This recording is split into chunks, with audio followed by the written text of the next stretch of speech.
हाँ, तो मेरे प्यारे बच्चों, एमएस कोचिंग सेंटर में आप लोगों का स्वागत है। मैं ब्रेस सर, डिवनी बाजार, तमकोई, कुशीनगर, उत्तर प्रदेश से। आज हम लोग अगले वीडियो में पढ़ने वाले हैं अनंत लंबाई के समतल चादर। अनंत लंबाई के समतल चादर के कारण वैद्युत क्षेत्र की तीव्रता निकालना है। इसके पहले वीडियो में हमने अनेकों डेरिवेशन एक एक बाई एक करके जो है किए हैं।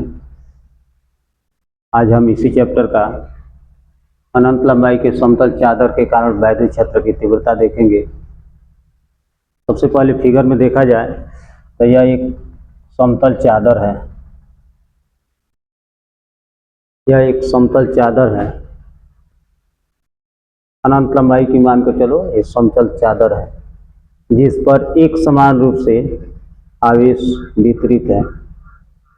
इसके अगर देखा जाए तो केंद्र, मान चलो ये केंद्र है, केंद्र O मान लो। O केंद्र से R दूरी पर एक बिंदु P है। इस बिंदु P पर हमको वैद्युत क्षेत्र की तीव्रता ज्ञात करनी है। इस बिंदु P पर वैद्युत क्षेत्र की तीव्रता हमको निकालना है। यहाँ पर तीव्रता निकालना है, कितना होगा। तो सबसे पहले देखा जाए तो यह अनंत लंबाई का समतल चादर है, जिस पर एक समान रूप से प्लस क्यू आवेश वितरित है। एक सूक्ष्म खंड हम लिए हैं A, जिसका एरिया A है। एक सूक्ष्म खंड जिसका एरिया A है। यहाँ से इसके मान को चलो केंद्र से R दूरी पर एक बिंदु P है। R दूरी पर बिंदु P है, जहाँ पर हमें निकालना है वैद्युत क्षेत्र की तीव्रता। तो सबसे पहले अगर देखा जाए तो बिंदु P पर हमें वैद्युत क्षेत्र की तीव्रता निकालना है, तो हमें तो इस पॉइंट को बंद करना पड़ेगा, क्योंकि हम पढ़े हैं गास का प्रमेय में कि जहाँ भी वैद्युत क्षेत्र की तीव्रता निकालना है, सबसे पहले उसके पृष्ठ को हम चारों तरफ से बंद करते हैं। तो P बिंदु को बंद करने के लिए काम करते हैं, यहाँ से एक पृष्ठ लेते हैं और फिर ये दोनों तरफ से एक बेलनाकार पृष्ठ से हम बंद कर दिए। इसको बेलनाकार पृष्ठ से बंद कर दिए। अब इसमें से जो फ्लक्स उत्पन्न होगा, इस जो बंद पृष्ठ है, इस बंद पृष्ठ से जो फ्लक्स उत्पन्न होगा, यहाँ से भी उत्पन्न होगा, यहाँ से भी, और फिर इस पृष्ठ से भी उत्पन्न होगा। तो मान कर चलिए कि यहाँ से जो फ्लक्स उत्पन्न हो रहा है φ1, यहाँ से जो उत्पन्न हो रहा है φ2, ये जैसे बेलन है, अगर चारों तरफ से हम बंद कर दिए, इधर से भी देते, इधर से भी फ्लक्स उत्पन्न होगा, इधर से भी और इस पृष्ठ से भी। तो मान के चलिए कि इधर से φ1, इधर से φ2 और इसके पृष्ठ से φ3, φ1, φ2 और φ3 है। अब अगर देखा जाए तो सबसे पहले ये जो एरिया दिखाई दे रहा है, ये एरिया मान लो A है, तो ये एरिया में मान के चलो आवेश Q है, मान लेते हैं। माना ये क्षेत्रफल में आवेश, माना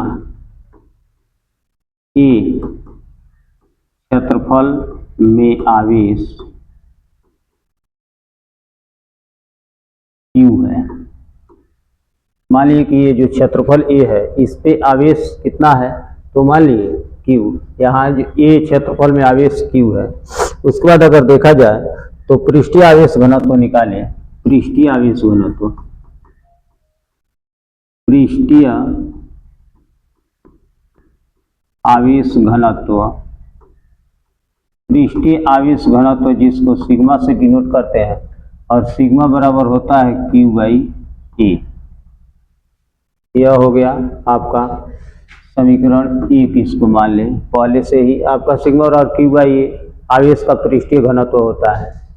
अब देखा जाए इस बंद पृष्ठ से गुजरने वाला फ्लक्स की बात करें पूरे, तो बंद पृष्ठ से गुजरने वाला फ्लक्स,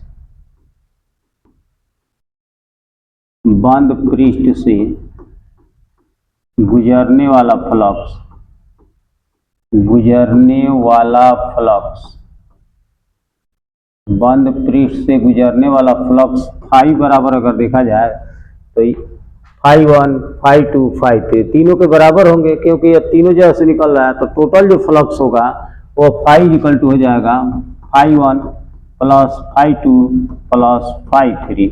अब यहाँ से देखा जाए तो φ इसका फार्मूला हम पढ़े हैं E into A cos theta, वही इसका भी होगा E into A cos theta plus E into A cos theta. तीनों के लिए सेम फार्मूला होगा, ये कास थीटा, ये कास थीटा, ये कास थीटा। अब यहाँ से देखा जाए तो फाई इक्वल टू, यहाँ थीटा की बात लिख रहे हैं E into A cos theta कितना होगा, तो यहाँ फाई के लिए ये जो एरिया है इसकी भी दिशा और जो क्षेत्र की दिशा है, क्षेत्र की तीव्रता की, दोनों दिशा सेम डायरेक्शन में है। इसके पहले भी कई डेरिवेशन में ऐसे बताया गया है, डायरेक्शन सेम हो तो जीरो थीटा जीरो अंश का होगा। तो इधर भी एरिया वेक्टर है, इधर ही वैद्युत क्षेत्र की तीव्रता है, इसका मतलब कोण जीरो बनेगा। सेम यहाँ भी आपका जीरो होगा, थीटा का मान जीरो। इसके यहाँ भी अगर देखा जाए तो थीटा बराबर जीरो होगा, यहाँ भी थीटा बराबर जीरो होगा। और यहाँ की बात करें इस पृष्ठ की, तो पृष्ठ की ध्यान देना, यहाँ पर अगर बात करें तो प्लस की वजह से दूर की तरफ यह हो जाएगा और जो एरिया वेक्टर ऊपर होगा तो इसका मतलब 90 डिग्री कोण बनेगा। तो यहाँ लिख सकते हैं zero plus E into A cos zero plus E into A cos 90 हो जाएगा।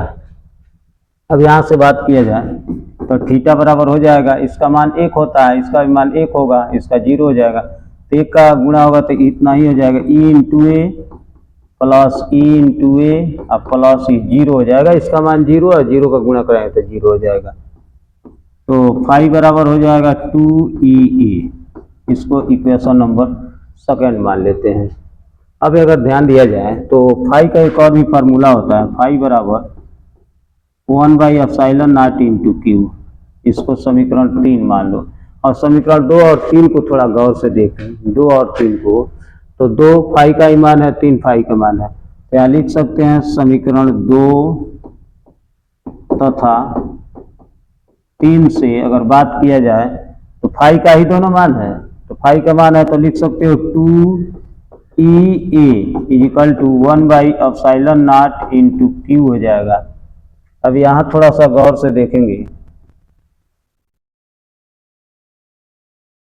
तो यहाँ देखेंगे बालक, तो यहाँ पर अगर देखा जाए तो E का मान निकाला है तो दोनों बटे में चल जाएगा, यानी E बराबर हो जाएगा 1/2 A इंटू क्यू हो जाएगा। या इसको लिख सकते हो E बराबर Q/2ε0। ये काम करते क्यू वहीं रहने दे रहे हैं, क्यू की बात करें तो क्यू हम यहीं रहने दे रहे हैं, इसको लिख दे रहे हैं 1/2ε0 I इंटू, इसको लिख सकते हो Q/A और E equal to Q/A। Q/A ध्यान देना, समीकरण 1 में देखा जाए तो Q/A मान है सिग्मा का, तो Q/A का सिग्मा लिख दिए तो ये सिग्मा हो गया अपान 2ε0। यह हो जाता है समतल चादर के कारण वैद्युत क्षेत्र की तीव्रता किसी बिंदु पर। ये हमारा कंप्लीट हुआ।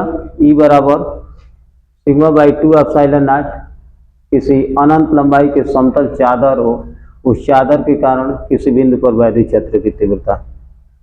धन्यवाद।